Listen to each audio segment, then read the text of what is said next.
What woo. The noise carries across the two practice fields, where some Paris Saint-Germain players are finishing an early September workout with an informal game of 5-on-4. It breaches the fences that surround the practice complex, permeates the offices of the administration building beyond. What woo.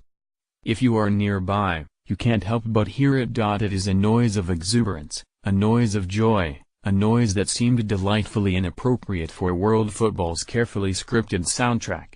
Every few minutes, it shatters the tranquility of Camp des Loges, PSG's training ground in tidy Saint-Germain-en-Laye, beyond the Paris perimeter. What woo. And afterward, always peals of laughter. The explanation comes later, once the team has showered and lingered to talk and probably laugh some more. It was us Brazilians, Dani Alves admits. You have to enjoy yourself. You have to have a romp every now and then. Then midfielder Lucas Moura, known simply as Lucas, adds context. We're always like that, he says.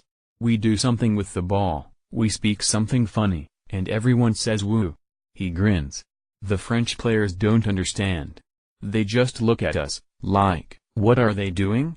PSG has 6 Brazilians on its 24-player roster this season, though one overshadows the rest. Neymar da Silva Santos Jr. is now the most expensive footballer ever, following his $349 million contract and $263 million transfer from Barcelona, a move that rearranged the balance of power in European football, and might have changed the sport irrevocably. His arrival is the most dramatic manifestation yet of a plan by PSG's Qatari ownership to transform a team with virtually no football history into one that matters, and eventually the one that matters most. Neymar's deal came as a surprise to nearly everybody, including the Barcelona hierarchy.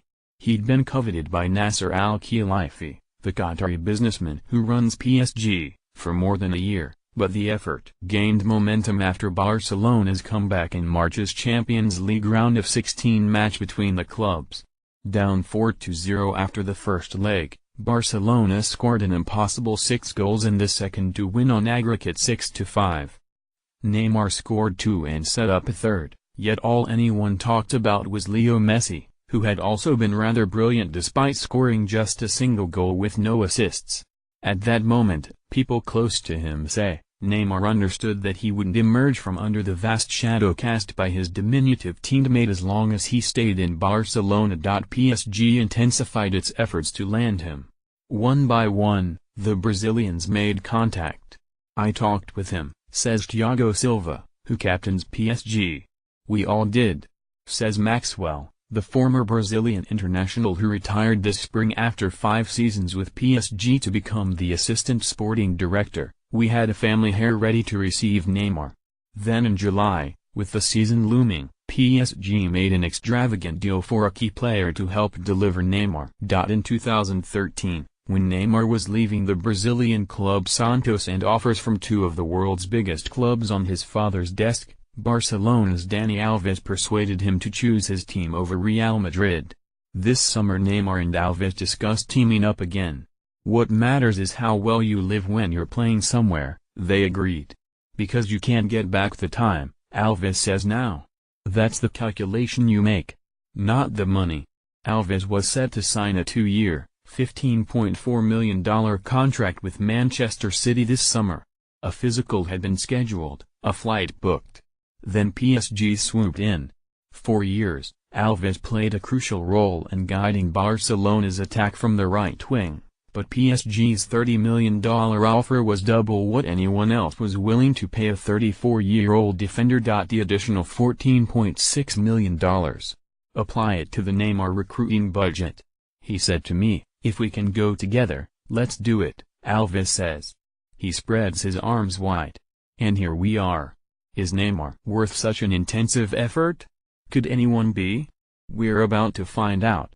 If he is, and PSG eventually supplants Real Madrid as the world's most successful team and Manchester United as the most popular, his achievement will have been unparalleled. If he isn't, PSG can find another superstar, which it may already have done by filching 18-year-old Kylian Mbappé from Ligue 1 rival Monaco for $214 million more, and start again.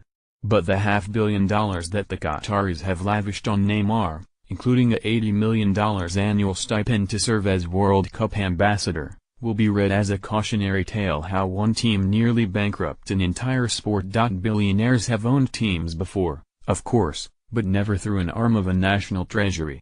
Tiny Qatar is using sports as a way to rebrand, and eventually broaden its economic base. And once a country owns a club, Arsenal's Arsene Wenger has said, anything is possible. Since 2011, when he gained control of Qatar Sports in